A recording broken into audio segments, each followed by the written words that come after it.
marketing, entrepreneurship, and all things small business.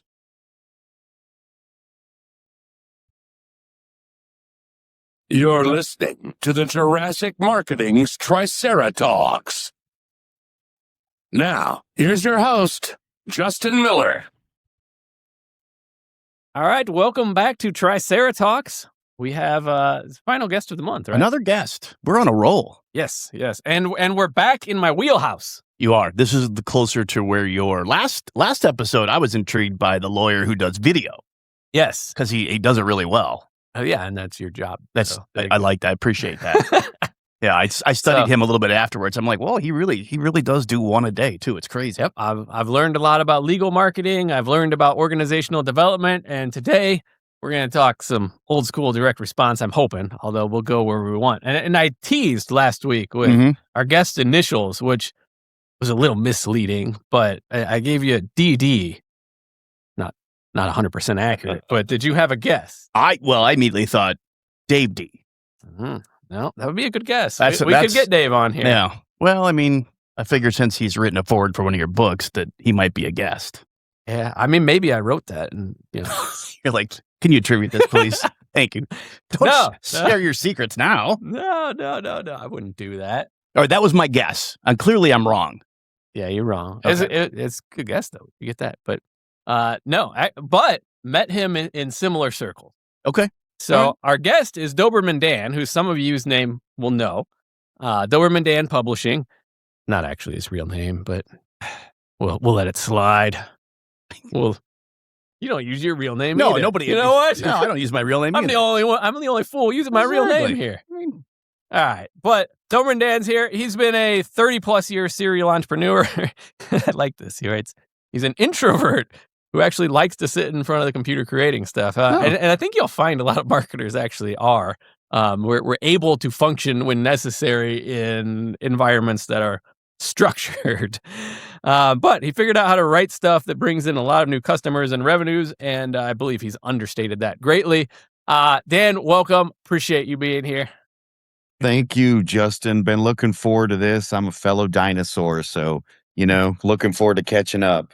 Yeah, we got dinosaurs out there for sure. We need to send our guests. Really, like you got to t-shirts. get. We got to get some dino shirts to send out. We do send something. I don't want to wreck it, but it's not a t-shirt and it's not an inflatable dinosaur. But... All right, Dan and I met like in Dan Kennedy circles. I think is really where we've been floating around, and as a lot of you know, a lot of roads do lead back to Dan Kennedy. Like.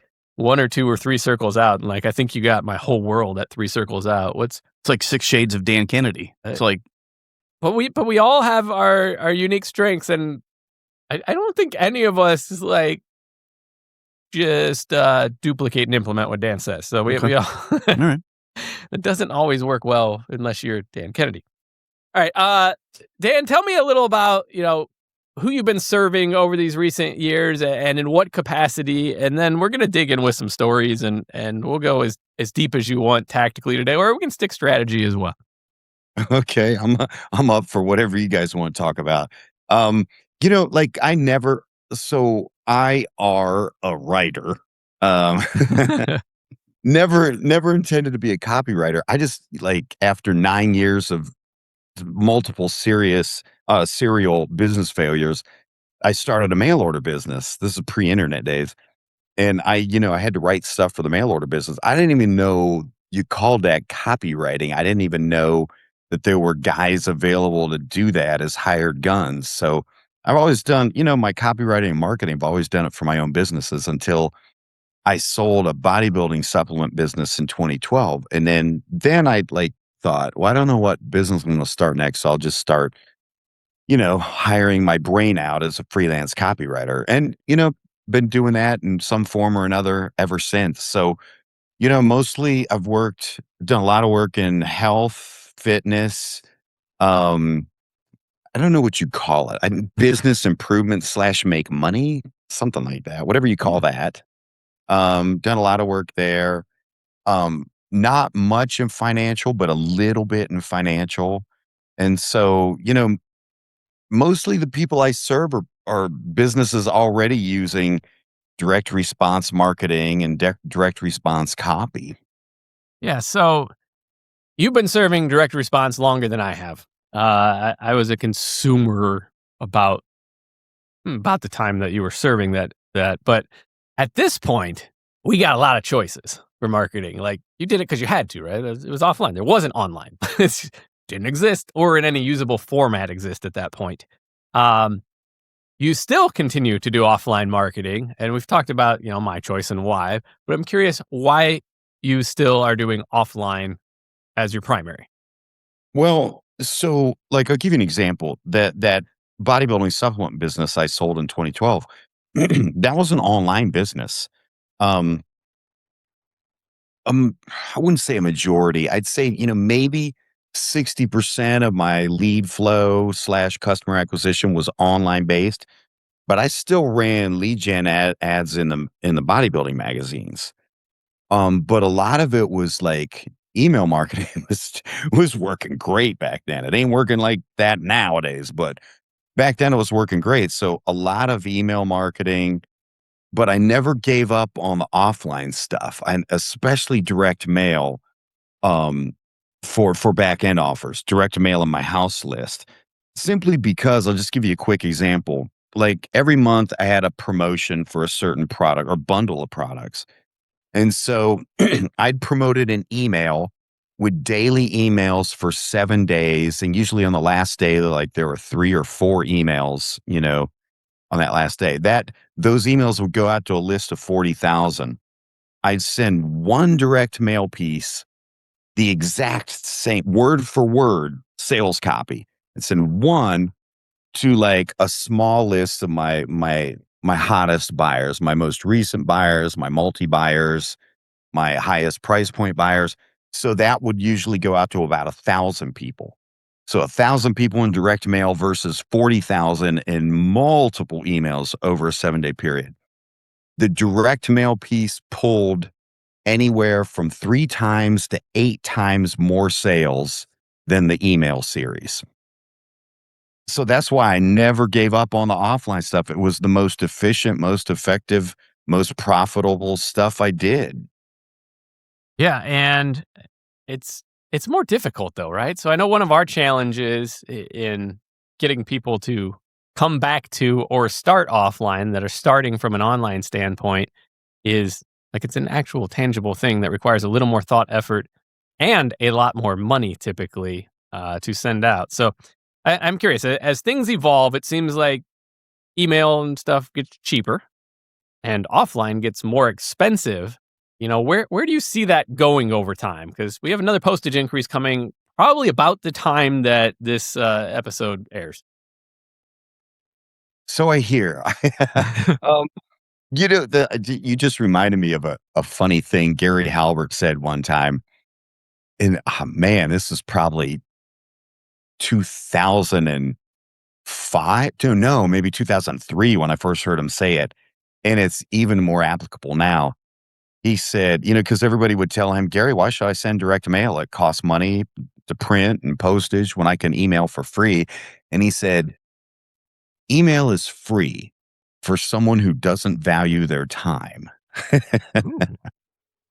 um, you know, for me, like the past 3 years, I've watched email delivery tank, open rates tank, response to emails tank. It is the hard. I have been using my first online business got online in late 1996. So those were the wild, wild west pioneer days of online marketing. So I've been using email marketing since 96. It is the hardest I've ever seen it now. Like people are having backflips if they can get, you know, 30% of the people to even open the emails.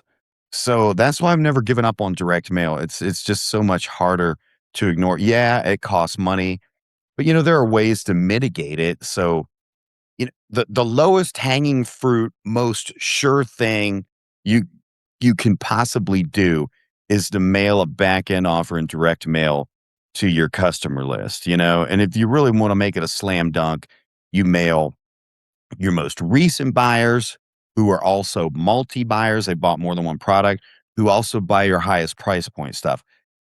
There's nothing in business guaranteed, but that is as close to 100% guarantee as you're going to get there. And then, if somebody will just try that, then they're not going to complain anymore about the costs of direct mail. Give them some quick wins for sure. Let's talk a little more since, you're not dumb to this. You do email marketing as well. I'm kind of curious, the trends you're saying. You mentioned getting them opened harder. I'm thinking you left your Gmail logged in on the office computer here. So I see you have like 3,000 unread emails. Sure. In your primary inbox. I know. Not the spam one. And it's all stuff that I've subscribed to probably. Mm-hmm. So what are you seeing, decreased open rates? What other trends are you seeing right now in online, specifically email? I just think it's overwhelmed. I mean, like Kevin, the same thing with me. Like I subscribe to, I want to get these emails, I literally, but it's overwhelmed. I can't possibly keep up on these, so they get wholesale deleted. Apparently I'm not alone in that, so it's like I like alliteration, forgive me, I'm a writer, but I like calling it the cacophony of chaos in the inbox, right? It's inbox overwhelm, and it's so much harder to stand out in the inbox nowadays. And like, it depends on which vertical or which market we're talking about. But in the really mature ones, they have seen it all. There is no trick. There's nothing you can do that they haven't seen to try to stand out, and it's like, I wrote in my newsletter one time, it's like, everybody, all these people who have millions of dollars are out fishing in the ocean, and they have invested in the best fishing boats, the best technology, the best equipment, and they're all out there fishing. And like, I can't compete with that.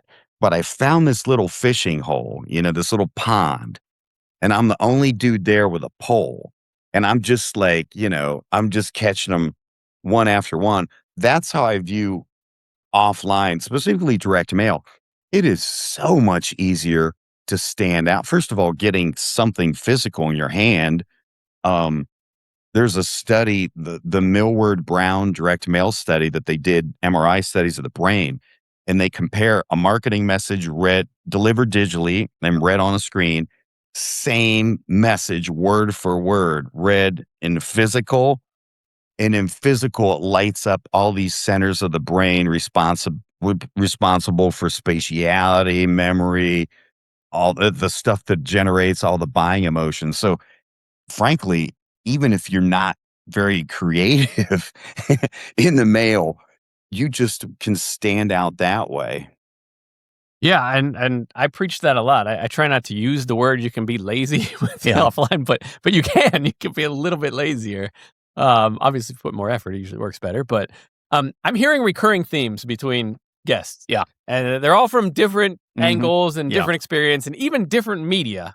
What I'm hearing loud and clear, I can't compete with XYZ, but over here I own this. Yeah. This is my owned media, or I have your this own little spot honey online. hole. Yeah, exactly. And I think a lot of people starting out they miss that, or worse, they start learning some marketing and they start doing this crazy math in their head where if I get 1.2% response and I send out like 5 million of these emails, I'm going to be rich. So I'm kind of curious if you've had experience down there. So if you were starting email in 96, until you got shut down by your ISP, you probably could send those millions of emails. Can you talk a little about like the old online marketing versus new? Oh my gosh. Like, there weren't even programs like Clavio or Infusionsoft or whatever Infusionsoft is calling itself, Keep, or, Aweber. Those didn't even exist in 96. Like, I had to copy and paste the emails of people who had opted into my list. I had to copy and paste them into my personal email and only send like 50 at a time. What's funny is it was such a novel thing back then to receive an email, period. And it was like shooting fish in a barrel, man. I could send out an email and pretty much get a darn near 100% delivery, 100% open rate. And as far as making sales, that was a bodybuilding information product business that was my mail order business, but then I took it online in 96. And so I was selling info products in hard copy, no PDFs. I don't even think we had PDFs back then. No, a PDF was like, you got one of those when they came out even for several years. That was it. You knew that was expensive if someone used an Adobe product. Mhm. Oh yeah. So like getting attention in email was so much easier because it was so novel. Getting a response in email was was so much easier. Sure ain't that way now. No. And I want to shift gears a little bit because you'd given me a note about results of following the gurus. So I think that may have been going where I was going, but tell me about, the gurus, because they're in every field and they spring up more and more, and they all have the key. They all have the magic bullet. Mm-hmm. Everybody has the magic bullet. That Dan Kennedy said something one time, and actually, I ain't the brightest bulb on the Festivus pole, so it took me a couple years to figure this out. He said, "Beware the wizard." No, I'm sorry, I got it backward. He said, "Be the wizard, beware the wizard." So a lot of wizards out there. I wrote an entire book on this. I have to use a bit of profanity to say the book title, but it's called Just Sell the Damn Thing. And actually, that's a quote from Gary Halbert. When I was working with Halbert, he used to critique my copy mercilessly and usually crumple it up and throw it at me and just sell the damn thing. So I stole his saying and wrote a book with that title. But it's all about, like, for years, maybe for a decade or longer, the model that the internet marketing gurus promoted was get free opt-ins, offer great stuff, great info, PDFs, audios, videos for free, just get an opt-in and build this big list of opt-ins and keep giving them great free content, and then when you pitch them, you're going to sell a lot. And that worked for a while. And then it backfired in a big way because it built a list of what I call FSMs, freebie seeking mooches. And you keep giving them more free and more free. And when you do make an offer, oh my God, you're the devil at that point. How dare you ask me for money? And, like, that used to work when you build this big list and only 1% turn out to be buyers. We could make that work. Back in the day, like, geez, man, I was on pay-per-click advertising back when it was just Overture, the very first PPC engine, and I was getting clicks for pennies. It ain't that way anymore. Just cost per lead or cost per acquisition could be, depends on your market, $80, $100, $200 or more. So when you're paying that to build a list of leads where 99% of them ain't gonna convert, that model is dead, man.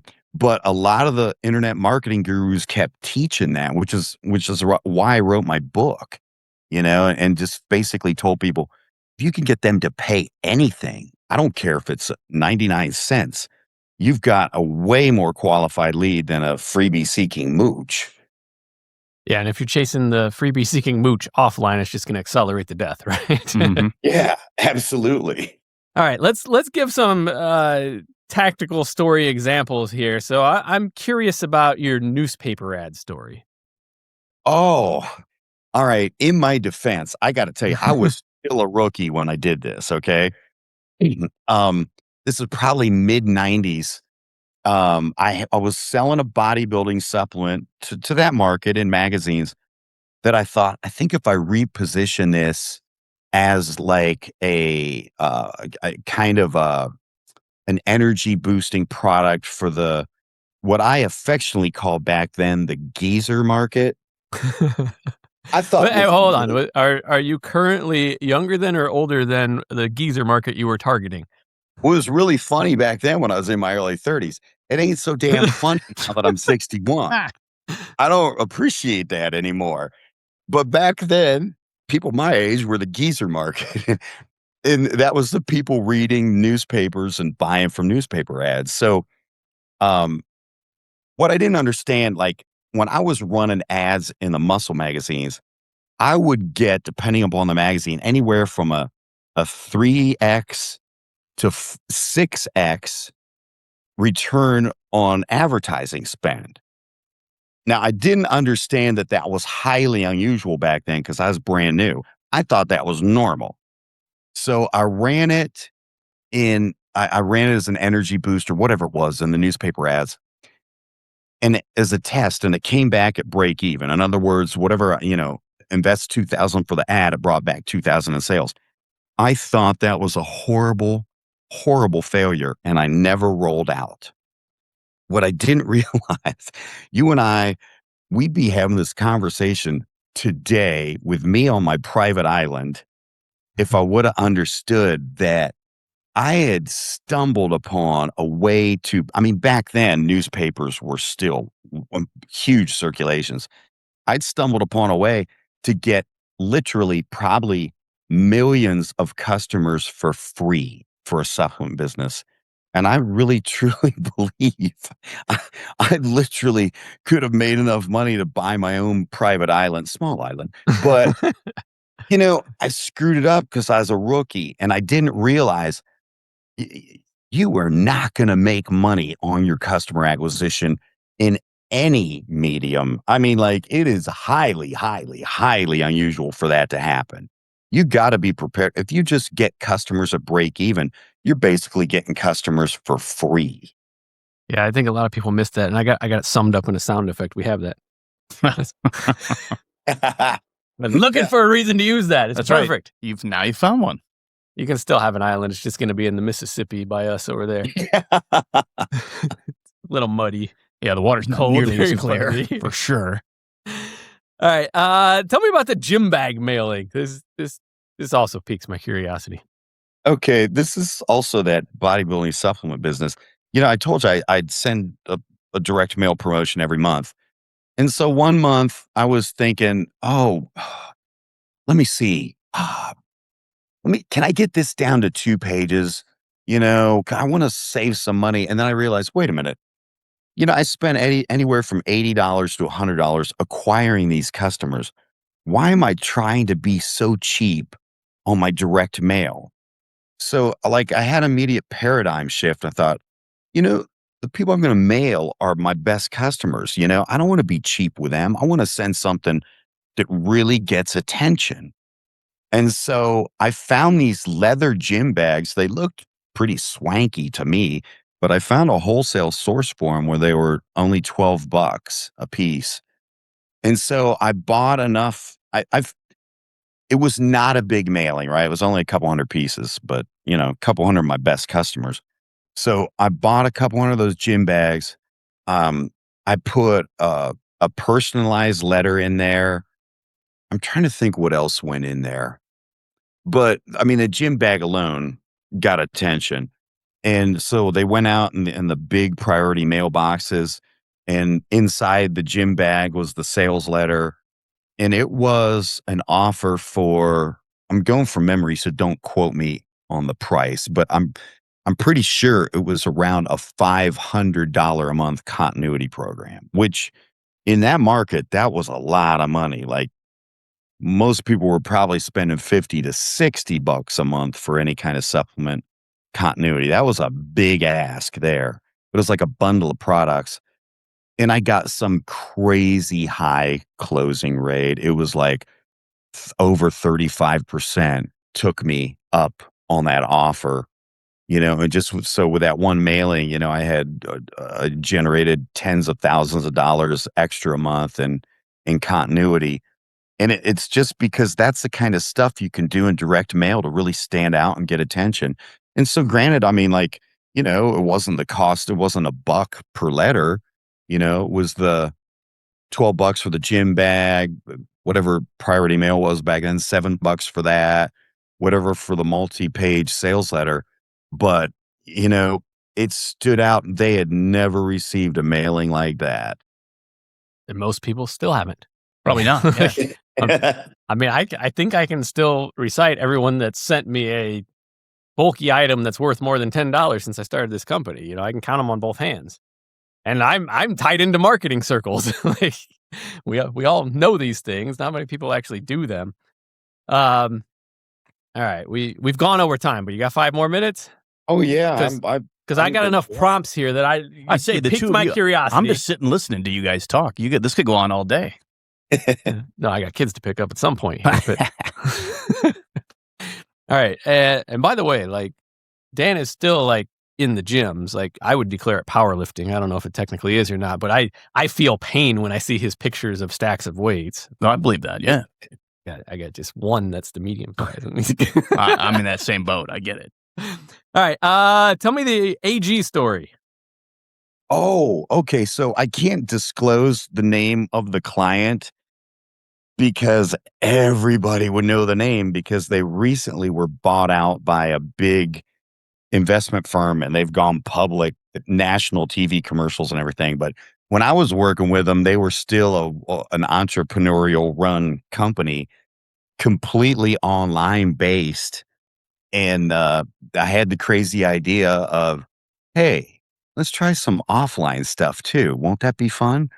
And so we put together a promotion for a package deal. I think it was three nutritional supplement products. We promoted it in email every day. They were getting direct mail timed to arrive that week and everything. And then follow-up postcards. And nobody ever wants to do this part, but it works so crazy good. And follow-up phone calls. And I think from, again, don't quote me because I'm going from memory, but between all that stuff coordinated together, both online and offline, I think we generated like an additional $80,000 a month in continuity. Again, just, I mean, just a cool million. I mean, I call it fusion marketing, just combining online and offline together. It seems like I talk about that a lot and nobody ever does it, but it just works like crazy. Yeah, and I'm comparing like the markets you've worked and the markets I work. So we primarily deal with professional service providers where one front end transaction is worth $2, $4, $5, $10, $15,000. And you're working in supplement markets where, you bundled to find a way to get that price point up, but you're making it work in a much more difficult math setting than most of the people that will be listening to this. So I'm curious if you can talk about the math of it a little bit.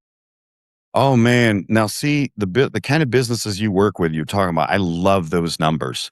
It is so much easier to get things to work when you have a $2,000, $5,000, $10,000 unit of sale as opposed to a $60 bottle of pills, right?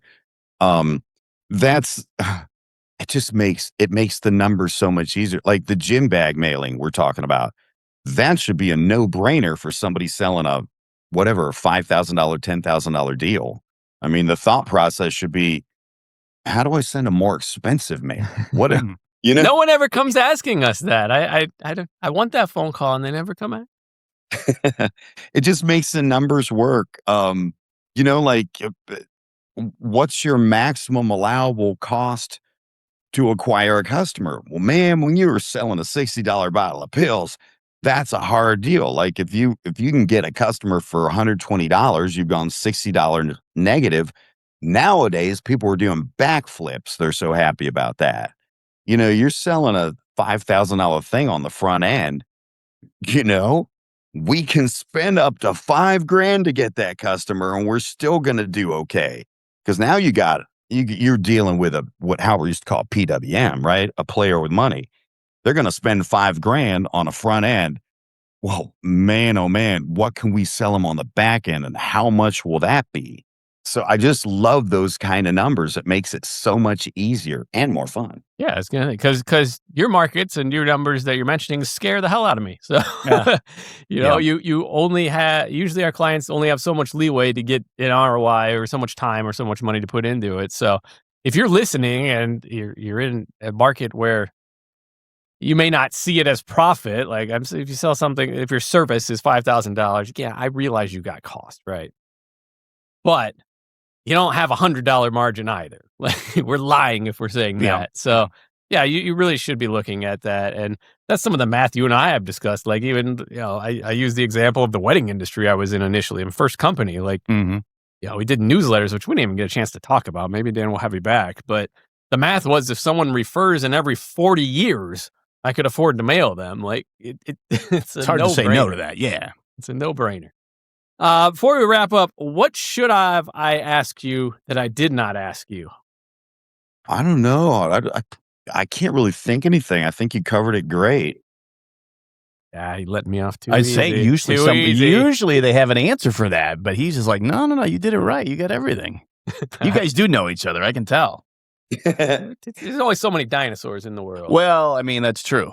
I wouldn't know that because we didn't send him a shirt. If he was wearing a dinosaur shirt, I'd know. Kevin, you don't even wear dinosaurs. No, I don't. That's true. I'm not. I don't even get a dinosaur shirt, so don't feel bad. You just invented a new campaign for me. So before we sponsor an event, we typically have a list of people that have been at the same event before. Oh, yeah. We'll send them all shirts and we'll bribe them to wear them at.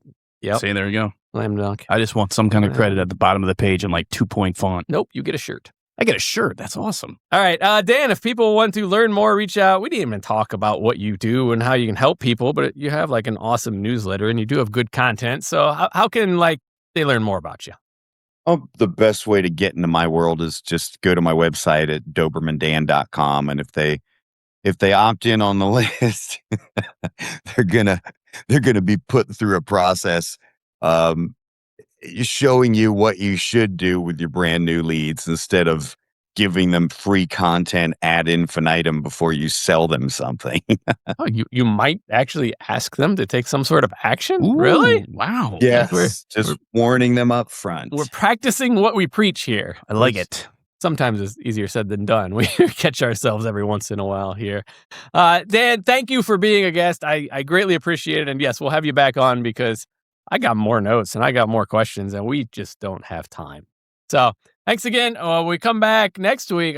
We have surprise. I think so. Yeah. All right. So that means we don't know yet at the time of this recording. See, you didn't play that off well. We recorded them about a month in advance. That's right. But if they want to be a guest, how do they do that? They want to be on the show. All you gotta do is reach out. I'm easily findable. It doesn't mean I respond easily, but just email me and say, hey, podcast guest. Or text us. I see those too. You can text our office number. But yeah, you can be on here as long as you have something worthwhile. If it's humorous, it's even better too. So I knew Dan would have good stories too. So, all right. We'll be back. Make sure you like, subscribe, share. We need more people than me and my mom and brother watching and listening to this. And if you're tuning into the audio version, hey, check out the video version sometime. It's a lot of fun. We'll be back next week with some undisclosed topic. Thanks for listening to the Triceratops podcast. Be sure to subscribe and leave your comments. For more information on how Jurassic Marketing Direct Mail can help grow your business, visit JurassicMarketing.com.